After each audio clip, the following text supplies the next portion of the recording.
नमस्कार, बाखबर में आपका स्वागत है। मैं हूं राघवेंद्र सिंह। आज हम बात करेंगे मेट्रोपॉलिटन के बारे में। दरअसल मेट्रोपॉलिटन सिटी की बात हम इसलिए कर रहे हैं क्योंकि कल की बात है जब मध्य प्रदेश की कैबिनेट ने भोपाल और इंदौर को मेट्रोपॉलिटन सिटी बनाने की बात की है। इसके आसपास के 4-5 जिले इस सिटी में मर्ज जाएंगे, दिल्ली एनसीआर की तरह। लेकिन इसके साथ एक चीज़ और जुड़ गई है कि भोपाल और इंदौर में मेट्रो ट्रेन की बात भी हो रही थी। इसमें सबसे खास बात है कि भोपाल राजधानी है और इंदौर मध्य प्रदेश की आर्थिक राजधानी। जैसे मुंबई के बारे में लोग कहते हैं कि मुंबई देश की आर्थिक राजधानी है और दिल्ली राजधानी।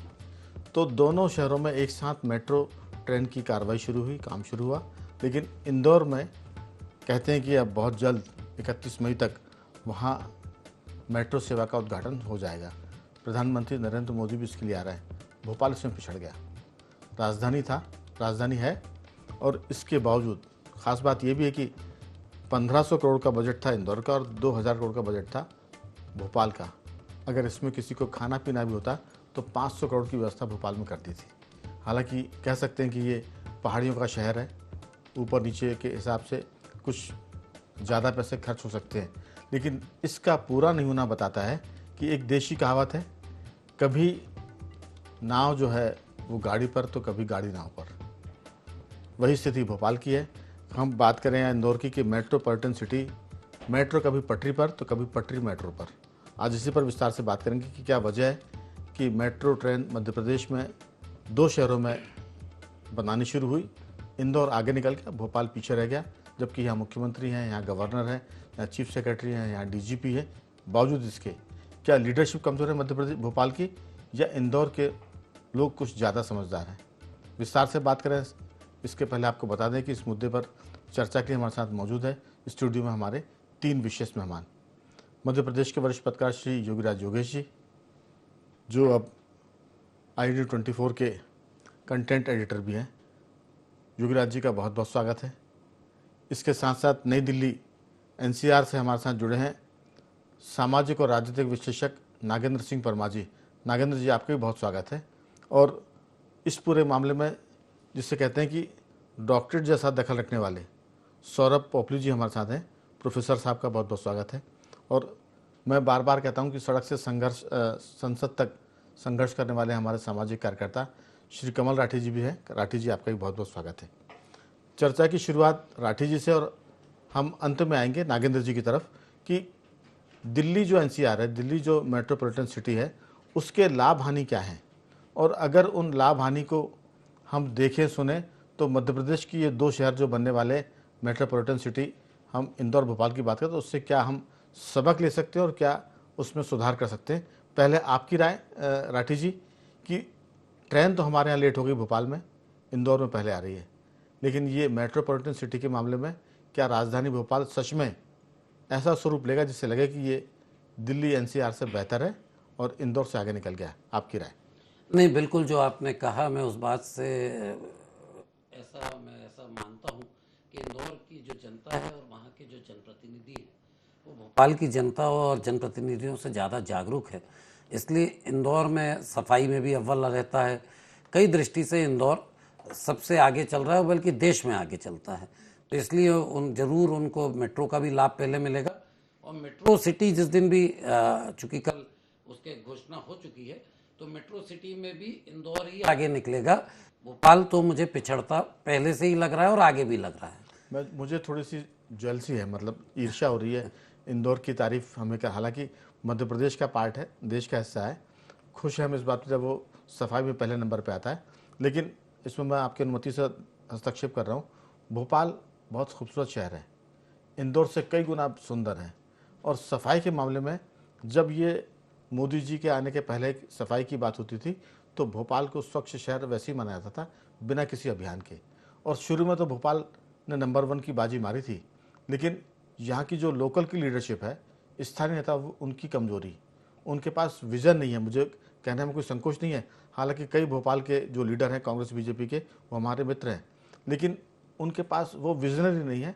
विजनरी नहीं होने से और उनकी जनता पर एक पकड़ नहीं होने से, माफ़ी के साथ भोपाल की महापौर है हमारी, जो वो भी महापौर बनने के बाद भी भोपाल कैसा होगा साफ होगा, अच्छा होगा, खराब होगा, इस मामले में उनके जो नंबर है वो नीचे जाते जा रहे हैं। राठी जी, आपकी राय? नहीं, बिल्कुल। और मैं इस मामले में भारत के लोकसभा की वो विजन की तारीफ करूंगा कि उनने 93 में ही ये विजन 92 93 में ले आए थे कि जहां 10 लाख से ऊपर की आबादी होगी उसको मेट्रोपॉलिटन शहर का दर्जा मिलना चाहिए और मेट्रोपॉलिटन के रूप में उसे विकसित करना चाहिए। तो सोचिए कि 93 से सफ़र चालू हुआ और 2025 और 2012 में भी इसकी कल्पना मध्य प्रदेश में हुई थी, जी। लेकिन 2025 में वो धरातल पे आता दिख रहा है। तो आप देख सकते हैं कि किस स्पीड में और किस गति से हम मेट्रोपॉलिटन की ओर बढ़ रहे हैं। और जैसा आपने कहा कि इंदौर चूँकि आर्थिक राजधानी भी है और वहाँ का इंडस्ट्रियल एरिया भी और काफ़ी कुछ डेवलप्ड है और उसकी कनेक्टिविटी भी बड़ी अच्छी, एक दिल्ली बॉम्बे हाईवे उससे भी शायद वो कनेक्ट हो रहा है। तो ये सब कनेक्टिविटी का जो लाभ उसको मिलेगा उसके कारण ही इंदौर आगे निकलेगा। और भोपाल की खूबसूरती जो आपने कहा कि नैसर्गिक खूबसूरती है, तालाब है, जंगल है, पहाड़ी है, इसके कारण ही भोपाल का मास्टर प्लान भी रुकता है। इसी कारण से भोपाल का विकास जब आप चाहेंगे, क्योंकि राजनेता हों, बड़े प्रभावशील लोग हों, ऐसी खूबसूरत जगहों पे अपना घर बनाना, आसिया बनाने का सपना रखते हैं और जब ये रखते हैं तो उसके कारण जी। पर्यावरण को नुकसान होता है। उस पर्यावरण को बचाने लोग इकट्ठे हो जाते हैं तो इसलिए मास्टर प्लान नहीं आ पाता। बिल्कुल। लेकिन राठी जी, सवाल यही कि क्या आपने कहा कनेक्टिविटी बहुत अच्छी इंदौर की, मैं इससे थोड़ा सा 2-4-5% असहमत हूँ। कनेक्टिविटी जितनी अच्छी भोपाल की है उतनी अच्छी इंदौर की कनेक्टिविटी नहीं है। अब वो स्वर्ण चतुर्भुज योजना के तहत एक निकल रहा है कॉरिडोर जो गुजरात और यहाँ से तो जाएगा इंदौर से निकल के, वो अलग बात है। लेकिन अगर वैसे देखें भौगोलिक स्थिति तो भोपाल सबसे पूरे देश के मामले में एकदम उस रास्ते पर जहाँ आपको ट्रेन, हवाई जहाज सबका है। लेकिन वही बात है कि हमारा यहाँ का नेतृत्व कमज़ोर है, सांसद कमज़ोर है। हमारे यहाँ की हम बात करें तो जो महापौर है वो कमज़ोर है, मालती राय। उनकी धमक दिखी नहीं कि वो शहर के लिए कुछ कर रही हैं और सरकार से लड़ रही हैं कि ये चीज़ भोपाल को चाहिए। क्योंकि अगर वो लड़ेंगी तो हर कोई सहमत होगा, क्योंकि मुख्यमंत्री भी चाहते हैं कि महापौर की तरफ से कोई डिमांड आए, वो गवर्नर से बात कर सकती, चीफ सेक्रेटरी से बात कर सकती। बाकी शहर के लोगों को कहाँ ये सौभाग्य प्राप्त है कि वो किसी छोटी सी बात के लिए भी सीएस से बात कर ले, डीजीपी से बात करे। खैर, ये भाग्य और दुर्भाग्य है। अभी मध्य प्रदेश की राजधानी भोपाल इस तरह के थोड़े से दुर्भाग्य से गुजर रही है। मैं योगीराज जी आपकी तरफ भी आऊँगा कि ये जो सारा मामला है उससे आप कैसे देख रहे हैं, क्योंकि भोपाल मेट्रो पहले 5 किलोमीटर का बनना था, फिर वो 8 किलोमीटर का हुआ। इंदौर जो है वो शुरू से 8 किलोमीटर का था। हालांकि इंदौर बड़ा शहर भी भोपाल की तुलना में, लेकिन ज़रूरत के हिसाब की हम बात करें तो भोपाल को 5 किलोमीटर का दायरा पर्याप्त था। क्योंकि अभी यहाँ जैसे हम लोग बातचीत कर रहे थे चर्चा शुरू करने के पहले कि यात्री कहाँ से मिलेंगे, लेकिन हमेशा जो नई तकनीक होती है वो भविष्य के लिए होती है। मुझे लगता है ये फ्यूचरिस्टिक प्लान है। 2-4-5 साल में यात्री भी मिल जाएंगे। सरकार के लिए लाभ और घाटे का सौदा नहीं होता, क्योंकि ये पब्लिक वेलफेयर की बात है। हो सकता है 1-2 साल इसमें लगे कि नुकसान हो रहा है, लेकिन प्राइवेट सेक्टर के लोग शायद इसमें हाथ नहीं डालते। सरकार का मतलब ये कि जहाँ कोई सुविधा न दे वहाँ सरकार आकर सुविधाएं दे। बाकी तो दूसरे लोग तो बिजनेस करेंगे, धंधा करेंगे, और ये थोड़ा सा धंधे से ऊपर की बात है। आपकी राय? फिर मैं सौरभ जी की तरफ आऊँगा। देखिए राघवेंद्र जी, एक बात तो ये बात सही है कि इसमें लीडरशिप का मामला बड़ा गंभीर है। यहाँ बाबूलाल गौर जैसे नगरीय प्रशासन मंत्री थे और ये उस समय उन्होंने ये कल्पना की थी कि ऐसा होना चाहिए। अब चूंकि ऐसे फिर मंत्री बाद में रहे नहीं बीजेपी के पास और इसको लेकर कोई ज़्यादा गंभीरता देखी नहीं गई। और जिन महापौर का आप जिक्र कर रहे हैं वो तो मेट्रो क्या छोड़ो, वो जो नगर निगम चल रही है वही बहुत है। वो किसके सहारे, किसके इशारे पे चल रही है ये भी हम सब जानते हैं। अब मेट्रो का एक ऐसा प्रोजेक्ट है जो आज के दौर का प्रोजेक्ट है, ये आज के दौर की आवश्यकता है।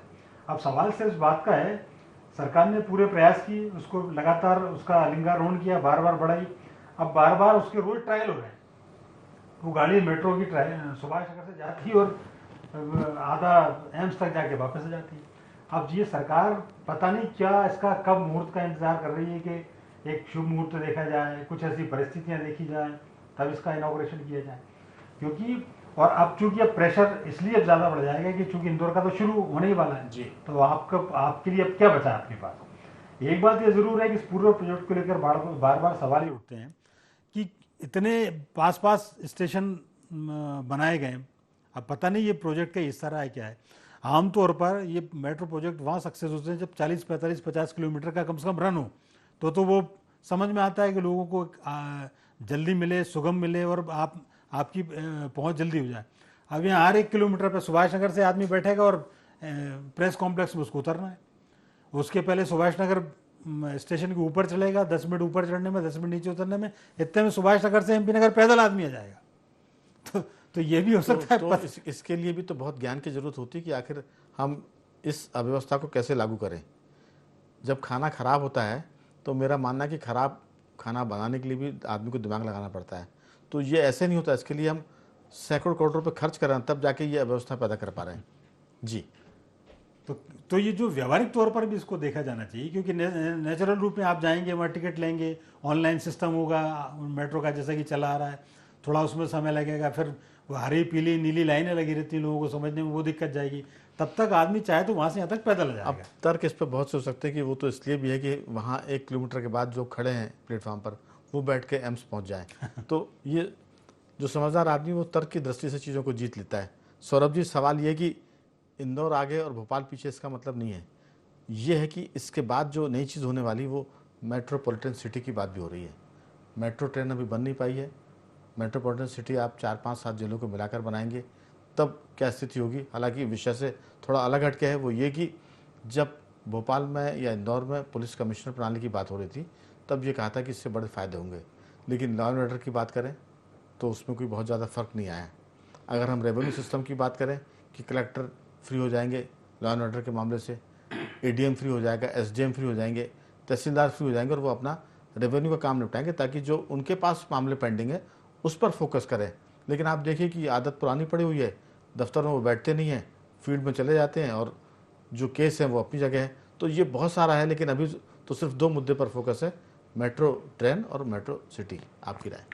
रघुवंश जी, इंदौर भोपाल से काफ़ी आगे है। वो सिर्फ इसमें नहीं है, सिर्फ मेट्रो में नहीं है, कई चीज़ों में है। आप देखिए उनके पास 100 हेक्टेयर का एक तालाब है, उसको रामसर साइट के ज़रिए रामसर सिटी का दर्जा मिल गया। इंदौर को भारत में 2 रामसर सिटी हैं, एक उदयपुर और एक इंदौर, और उसको एक मात्र छोटे तालाब के लिए, मतलब बहुत बड़े तालाब नहीं है इंदौर में, पर रामसर सिटी का उसको दर्जा इसलिए मिला क्योंकि सरकार की तरफ से और लोकबाग वहाँ पे बहुत ही सतर्क हैं और अपने साधनों के हिसाब से और अपनी योजना के हिसाब से वो उसमें प्रतिबद्ध हैं। भोपाल का तालाब 3100 हेक्टेयर का है, मतलब उससे 31 गुना ज़्यादा 3100 हेक्टेयर का बचा है। नहीं, 3100 हेक्टेयर का आप देख लीजिए कि इतने बड़े तालाब होने के बावजूद, इतनी उसमें बायोडाइवर्सिटी और जैव विविधता होने के बावजूद भोपाल शहर उसको रामसर सिटी का दर्जा नहीं मिला और उसमें कई तर्क विवाद शुरू हो गए। तो कहने की बात यह है कि जब आप 2 शहरों को कंपेयर ही कर रहे हैं तो क्यों ना हम हर मुद्दे को कंपेयर करें, हर वो मुद्दा जिससे हमें उस शहर की संस्कृति, उसकी जनसंपर्क, उसके प्रतिनिधियों के प्रति उसकी प्रतिबद्धता, वो सब समझने को मिले। मैं आपके सामने 2-3 आंकड़े रखना चाहता हूं जो कि एक्चुअली मुद्दे से ऐसा लगे कि हटके हैं पर है नहीं। आप देखिए कि अगर आपके 1000 करोड़ रुपए आपके सट्टा बाजार से मिलते हों आपको, और वही 1000 करोड़ रुपए आपको उद्योग या उद्यमियों से मिलते हों, तो आप कौन सा प्रेफर करेंगे? आप ये बताइए। अगर 1000 करोड़ रुपए का आपका सट्टा बाजार हो और वही एक दूसरे शहर में 1000 करोड़ रुपए की आपकी उद्यम और उद्योग हों, तो आप किस चीज़ को प्रेफर करेंगे? ऑब्वियसली आप उद्यम और उद्योग को प्रेफर करेंगे, क्योंकि उससे आपकी रोजगार बनते हैं, उससे आपके समाज चलता है, उससे आपके घर गृहस्थियाँ चलती हैं, हज़ारों लाखों घर गृहस्थियाँ चलती हैं। अब हुआ यह है कि शहरों में जो ज़मीन का मामला है और जो हमारी शहरी योजना का जो मामला है, वो आ गया है, हाथ पड़ गया है स्पेकुलेटर्स के पास। और स्पेकुलेटर्स का काम है किराए से अपनी कमाई कमाना, क्योंकि वो एक्चुअली वैल्यू ऐड नहीं करते, फंडामेंटली नहीं करते। वैल्यू ऐड एक्चुअली हो जाता है कि अगर आप देखिए सन 1900 में, मतलब आज से 125 साल पहले, विंस्टन चर्चिल नाम के एक युवा नेता जो पहली बार ब्रिटिश पार्लियामेंट में, हाउस ऑफ कॉमन्स में उन्होंने एक स्पीच दिया था, उसमें उन्होंने चैलेंज किया था उन स्पेकुलेटर्स को जो लंदन की ज़मीन खरीद कर उसको बरसों रखते थे खाली, जिससे कि जब उसमें उसकी वैल्यू बढ़ जाए तो वो उसको बेच के अपना मुनाफा कमा ले। और उनका ये कहना था उस समय 125 साल पहले कि इससे लंदन के शहर को बहुत बड़ा नुकसान होता है, पूरे शहर की अर्थव्यवस्था और योजना व्यवस्था में बहुत बड़ा नुकसान होता है। ये लेसन हमें 125 साल पहले पता था। आज भी हम वही गलतियां कर रहे हैं, और सिर्फ इसलिए कर रहे हैं क्योंकि जो हमारा पॉलिटिकल और इकोनॉमिक ढांचा है उसमें सट्टा बाजारी ज़्यादा अहम हो गई है उद्यमी और उद्योगों से। तो मैं आपसे ये कहना चाहता हूँ कि आज अगर आपको शहर बनाने हैं तो आपको मतलब 1000 स्क्वायर किलोमीटर का शहर बसाने की ज़रूरत नहीं है, पर आपके पास जो शहर हैं आप उनको, उनमें जो ज़मीन है उसको सही तरह से आप उसको इस्तेमाल करें। आपके पास दुनिया भर के आप तमाम साधन हैं आपके पास, और उसके चलते आप मेट्रो की योजना को उसके चलते आप देखिए। जब आप ऐसा करेंगे तो आपका शहर सुंदर होगा, उसमें कार्बन एमिशन कम होंगे, उसमें लोगों का जेब खर्च कम होगा, उसमें क्वालिटी ऑफ लाइफ ज़्यादा अच्छी होगी, उसमें सड़कों पे दौड़ने वाला ट्रैफिक कम होगा, उसमें बच्चों की सुरक्षा और वृद्धावस्था में लोगों की सुरक्षा होगी, उसमें पेड़ बच जाएंगे क्योंकि आपको उस उतने स्तर पे 5 लाख पेड़, हम भोपाल के इतना सुंदर शहर है ये, हम 5 लाख पेड़ काट चुके हैं, और अभी 800 पेड़, अभी परसों कमल जी वहाँ पे खड़े थे और दुनिया भर के तमाम नागरिक जो एक सचेत नागरिक हैं वो सब 45 डिग्री की धूप में खड़े थे। अब मैं आपको एक और आंकड़ा गिनाऊंगा, उसके बाद मैं बस करता हूँ। क्या आपको पता है कि कल एक बहुत अहम रिपोर्ट पब्लिश हुई है जो गवर्नमेंट ऑफ इंडिया को इन्फॉर्म करते हैं, council for energy and environment CEW ने एक रिपोर्ट जारी की है। उनमें उन्होंने बताया है कि पिछले साल 32 या 37 ऐसे शहर थे, भारतीय शहर थे, जिसमें 45 डिग्री से ज़्यादा तापमान रिकॉर्ड किया गया। ये एक रिकॉर्ड है। हमारे शहर इस कदर गर्मी को एब्जॉर्ब कर रहे हैं कि हमें इसका कोई हिसाब ही नहीं है। अगर हम AC ऑफिस में हमारे जनप्रतिनिधि बैठे हैं तो उनको बशर्ते नहीं पता होगा कि क्या आम जन नागरिक की क्या व्यथा है। दूसरी बात मैं आपको एक बता दूं कि हमारा मानना था कि दो दौर की बातचीत में जब आप ये जोड़ेंगे, क्योंकि जैसा था ना क्लास में बच्चों को एकदम से बहुत सी चीज़ें बता दें तो वो कई चीज़ों को एकदम ओवरलैप कर जाते हैं, तो अगले दौर की बातचीत में आपको एक मिनट का वक्त मिलेगा, इसमें जोड़िए। लेकिन मैं सिर्फ इसमें इतना कहूँगा कि भोपाल सुंदर शहर बने बल्कि वो है, उसमें सुंदरता के सारे गुण मौजूद हैं। हम उसका एक तरह से मेकअप नहीं कर पा रहे हैं। यहाँ जैसे आपने कहा पहाड़ हैं, झील है, यहाँ के लोग बड़े खुश मिजाज हैं अगर भोपाली की हम बात करें, लेकिन बस ये कि लापरवाह हैं, और उस लापरवाही के चलते हम आसमान पर थे लेकिन ज़मीन पर जा रहे हैं। ये झीलों का शहर था, यहाँ करीब ऐसे 2 दर्जन बड़े झीलें थी जिनको लोग गिना करते थे, बावड़ियाँ थी, पहाड़ तो बहुत खूबसूरती से नवाजा है हमको अगर हम कुदरत की बात करें, लेकिन खैर वो बार बार कहने से क्योंकि बद्दुआ देना भी ठीक नहीं है। मैं नागेंद्र जी की तरफ आऊँगा। नागेंद्र जी, भोपाल में मेट्रो बन रही है, इंदौर में मेट्रो बन रही है, लेकिन कलकत्ता में कभी ट्रॉमे चला करती थी, अभी भी शायद चलती होंगी। मुझे लगता है कि जो इंदौर भोपाल के बीच में जो BRTS कॉरिडोर बना था, अगर उसको ट्रॉम में कन्वर्ट कर देते पटरी डालकर और एक एक डब्बा उसमें चलाते तो वो ज़्यादा सरकार के लिए भी कम लागत वाला होता है और पब्लिक के लिए भी ज़्यादा यूज़फुल होता है, बजाय इस ट्रेन के जो मेट्रो बन रही है। मेट्रो के खिलाफ नहीं है, लेकिन अगर वो बन रही है तो वो टाइम पर बन जाए और वो लोगों के लिए उपयोगी ज़्यादा हो। लेकिन ट्रामे चलाने का भी एक रास्ता है, सरकार चाहे तो इसको भी दोबारा इस्तेमाल कर सकती है। मध्य प्रदेश में, कलकत्ता में तो चलती थी, गुलामी के समय की बात करें। आपकी राय, दिल्ली के मेट्रो और दिल्ली का मेट्रोपॉलिटन सिटी का जो दायरा है उसमें क्या अच्छा और क्या बुरा, जरूर बताएं। देखिए, कागजों और कल्पनाओं में बसता शहर और हकीकत में बसते शहर में बड़ा फर्क आ जाता है जी। मैं दिल्ली और NCR के मामले की बात करूं तो सबसे पहले देखिए, चाहे मेट्रोपॉलिटन की बात हो चाहे मेट्रो की बात हो, कि पहली बात तो यही बहुत मायना रखती है कि वेल प्लानिंग और वेल डिजाइन है या नहीं। दूसरा, शहर की क्षमताओं को और संसाधनों को ध्यान में रख के वो योजना बनाई जा रही है। टोका टाकी वाला दिन है, हो, मैंने राठी जी को भी बहुत बीच में इंटरप्ट किया था। दरअसल भोपाल में आप डिज़ाइन की बात करें तो यहाँ के जो फ्लाईओवर हैं उनकी भी डिज़ाइन ऐसी बनी हुई है कि जैसे किसी ने 3-4 पैक लगाकर किसी उसके डिज़ाइन बनाने वाले ने, और कलम से ऐसी लाइन खींच जो नागिन टाइप की, और वो सारे मेट्रो जो पुल बने हुए फ्लाईओवर वो ऐसे हैं भोपाल में जैसे बल खाते हुए चल रहे हैं। उनकी डिज़ाइन इतनी गड़बड़ है कि एक्सीडेंट वो डेंजर जोन में है, और लेकिन कोई पूछने वाला नहीं कि किसने बनाई, किसने पास कर दिया और कैसे सब हो गया। हमारे यहाँ तो इस मामले में मध्य प्रदेश बहुत आगे है, जो बहुत ही क्लासिकल तरीके से चीज़ों को डिज़ाइन करता है। जी, अपनी बात पूरी करिए। राघवेंद्र की ये बहुत सारे शहरों की व्यथा है, अकेले भोपाल में बहुत सारे शहरों की व्यथा है कि क्योंकि अगर भाई देखिए जवाबदेही और पारदर्शी अफसरशाही नहीं है साथ में, और जिम्मेवारी फैसलों और निर्णयों का केंद्र एक नहीं है आपका, वो अलग अलग बटा हुआ है। और जो प्लानिंग बन रही है उसे इम्प्लीमेंट करने के लिए क्या उसका डिजिटल संसाधनों से लैस है क्या वो टीम उसकी निगरानी करने के लिए, ताकि अवैध अतिक्रमण और अवैध निर्माण ना हो, क्योंकि शहर को, एक खूबसूरत शहर को बदसूरत बनाने में और प्लानिंग को फेल करने में वो बहुत बड़ी भूमिका निभाते हैं। जी, दिल्ली आसपास के शहरों के गुड़गांव की, नोएडा में बहुत ऐसी स्थिति है कि जहां आपके को 1.5 किलोमीटर सर्विस लेन पे हाईवेज के साथ और जो छोटे छोटे पुल बने हुए हैं उनके साथ 1.5-2 किलोमीटर आपको रॉन्ग साइड में चलना बहुत आम बात मानी जाती है, और लोग चलते हैं, रोजाना ऐसा चलते हैं। अंडरपास जो यहाँ बनाए हुए हैं यातायात की सुगमता के लिए, गुड़गांव की मैं बात करूं तो ऐसे अंडरपास है जिनमें बारिश में सबसे ज्यादा पानी भर जाता है, जी, लोगों की जान का जोखिम हो जाता है।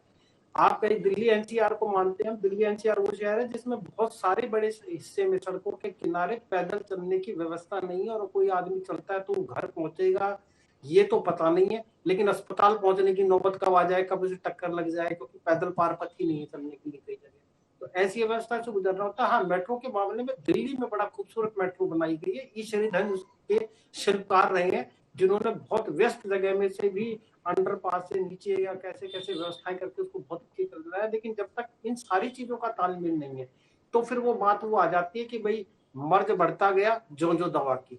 अगर प्लानिंग ठीक नहीं है, जवाबदेही और पारदर्शी शासन व्यवस्था नहीं है, अफसरशाही का नहीं है, निर्णय का, फैसलों का, जिम्मेवारी का केंद्र एक नहीं है, तो फिर वो मर्ज और दवा वाला शेर बन जाता है।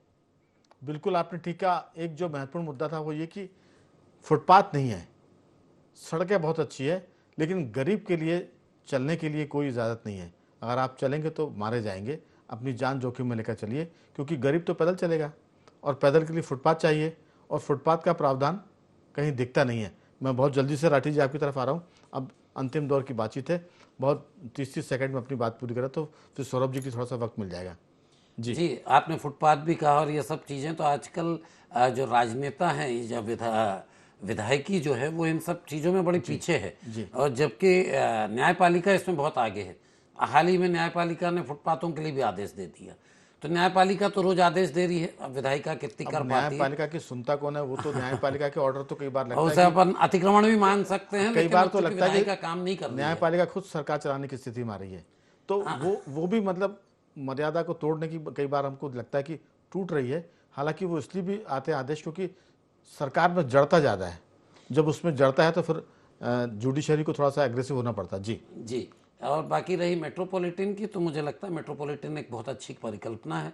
इसमें पूरे हम एनवायरनमेंट की भी बात करें या बाकी चीज़ों की, तो बड़े तालाब के संरक्षण की गुंजाइश ज़्यादा है, और मेरे ख्याल से अब मास्टर प्लान भी शायद अब इस एरिया के गठन के बाद ही आना चाहिए, क्योंकि इसके पहले अगर आ भी जाता है तो उसे फिर निरस्त माना जाएगा या निरस्त हो जाएगा। तो एक बार इस पूरे को गठन को हो जान दें, अब चूंकि देर हो ही चुकी है तो और थोड़ा देर हो जाए, और इस पूरे गठन के बाद व्यवस्थित ढंग से, और संविधान में प्रावधान भी उन्हीं को दिया गया है, तो मुझे लगता है कि वो बेहतर। वैसे भी लोग कहते हैं कि सब्र करना अच्छा होता है, और भोपाल के लोग तो बहुत सब्र करते हैं। आप तालाब को ख़त्म कर दीजिए, सब्र करते हैं, पहाड़ों को ख़त्म कर दीजिए, सब्र करते हैं, पेड़ पौधों को हज़ारों को काट दीजिए, सब्र करते हैं। उनको कोई परवाह नहीं है, बस उनको ये कि रात को 2 बजे तक जागना और सुबह 12 बजे उठना, इसमें खलल ना हो, उसके बाद सब ठीक है। और 2-4 गप्पे हाँकते हैं वो सुरमा भोपाली टाइप की, वो सब चलता है। योगीराज जी आपकी राय? असल में क्या राघवन जी, किसी से पूछो आप मेट्रो चल रही तो किसी को इंटरेस्ट नहीं है इसमें, क्या होना है उससे। भोपाल की खास बात ही है, भोपाल के लोग बड़े सूफी हैं, उनको किसी बात में इंटरेस्ट नहीं है। हाँ मतलब वो, हाँ ठीक है भाई, ऐसा कोई ज़्यादा कोई ट्रैफिक का दबाव भी नहीं, पर ठीक है खूबसूरती में 4 चांद लग रहे हैं तो चल जाना चाहिए। तो ये उसका वो इसलिए इम्पोर्टेंट है कि जब आपको पता पड़ेगा कि हमारे लिए कितनी काम की है, तब आप आंदोलन करेंगे। यहाँ तो मेट्रो के लिए आज तक ये नहीं हुआ कि भैया कब शुरू कर रहा है, नहीं तो हम सड़क पे खड़े हो जाएं। अब या तो मेट्रो पे जाके खड़े हो आप असल में लोकल ट्रांसपोर्ट की किसी को दरकार नहीं है। हर आदमी अपना 2 व्हीलर 4 व्हीलर लेकर चल रहा है। आप देखिए कि यहाँ भोपाल में सबसे खराब, सबसे दयनीय हालत है लोकल ट्रांसपोर्ट की, कि जो सिटी बस होती है, सिटी बस के आप देखिए कितनी चलती हैं। तो वो दिक्कत है, यहाँ हर आदमी वाहन लेके चलता है, इसलिए सड़कें वाहनों से पट गई हैं, लेकिन सुविधा कम है। जी सौरभ जी, कुछ आपकी जी। बात पूरी हुई? जी जी जी सौरभ जी, आपकी मैं राय। ये कहना चाहता था कि साइंटिस्ट ने, वैज्ञानिकों ने हमें कहा था कि जैसे जब मापा गया तो 2005 और 2015 के बीच में जी जो अर्थ का, जो पूरे प्लैनेट का जो अर्थ का एनर्जी इम्बैलेंस था, जी वो 2 वॉट्स पर मीटर पर ईयर ऐसे ही गणना है। ऐसा एक फैक्ट है, डेटा पॉइंट है। अच्छा, हुआ ये है कि अब जो आने वाले 10 साल हैं, जो ये वाली जो स्थिति है, उसमें माना जा रहा है कि ये फिगर ना ही सिर्फ इसमें एक मतलब मार्जिनल इंक्रीज होगी, पर ये डायरेक्टली डबल हो गई है। तो ये सबसे बड़ा ग्राफ जो हमें देखना है, हमारे शहरों में हमने कल्पना ही नहीं की कि हम इससे कैसे डील करेंगे, कि अब हम 4 वॉट्स पर मीटर पर ईयर एक एनर्जी इम्बैलेंस है प्लैनेट का। इसका ये मतलब है कि जो हम सौर ऊर्जा को एब्जॉर्ब कर रहे हैं, उसको हमें वापस भेजने का और बैलेंस करने का कोई तरीका ही नहीं है। और उसके चलते हमारा टेम्परेचर डेफिनेटली इंक्रीज होना है, हमारे शहरों की स्थिति बहुत ही ज़्यादा बिगड़ सकती है। आपको इसके बारे में सतर्क रहना है, और जो भी योजना बना रहे हैं वो ये मानक हैं उनके, कि जलवायु परिवर्तन के साथ वो कैसे डील करता है। तो ये मैं आपके सामने रखना चाहता हूँ कि सबसे इम्पोर्टेंट पॉइंट ये है जलवायु परिवर्तन के। कल ही बेंगलोर में फ्लड आए हैं, आपको पता है। बिल्कुल, हम इस पर कई बार और चिंता भी जता चुके, लेकिन परवाह नहीं किसी को, जो सरकार में लोग बैठे हैं। नागेंद्र जी, बहुत 2-4 वाक्यों में आपकी राय। देखिए राघवेंद्र जी, किसी भी शहर के लिए योजनाएं बनती है, जब वो बनने के बाद पेश की जाती है तो ऐसा लगता है कि स्वर्ग धरती पे उतरेगा, लेकिन पूरी होने के बाद है ना, वो एक हिंदी फिल्म का गाना याद आता है कि थोड़ा है, थोड़े की जरूरत है, बिल्कुल, जिंदगी फिर भी यहाँ खूबसूरत। बिल्कुल, उम्मीद करते हैं कि आपकी बात सही साबित हो, और जो चिंता सौरभ जी ने जताई, जो योगीराज जी ने और राठी जी ने, उस पर सरकार में जो बैठे लोग हैं वो ध्यान दें। मैं अंतिम बात जोड़ूंगा, समय की बहुत हम आगे निकल के ओवरलैप कर दिया है, लेकिन ये कि लोग कहते हैं कि जो विद्वान लोग हैं वो चिंता बहुत करते हैं कि पृथ्वी तो अपनी रफ्तार से ख़त्म होने की तरफ जाती है और दोबारा फिर बन जाती है, इसलिए लोग कहते हैं कि खाओ पियो और मौज करो, कोई फर्क पड़ने वाला नहीं जो हम चिंता जता रहे हैं। लेकिन हमारा काम है इस पर चिंता जताना, और सरकार का काम है कि इन चिंताओं को, इनका निराकरण करना। उम्मीद करते हैं कि सब बेहतर होगा, मेट्रोपॉलिटन सिटी भी ठीक होगी और मेट्रो ट्रेन भी ठीक चलेगी। चारों मेहमानों का साधुवाद। नागेंद्र जी आपका, योगीराज जी आपका, सौरभ जी और राठी जी आपका बहुत साधुवाद। और बने रहिए हमारे साथ और देखते रहिए IND24।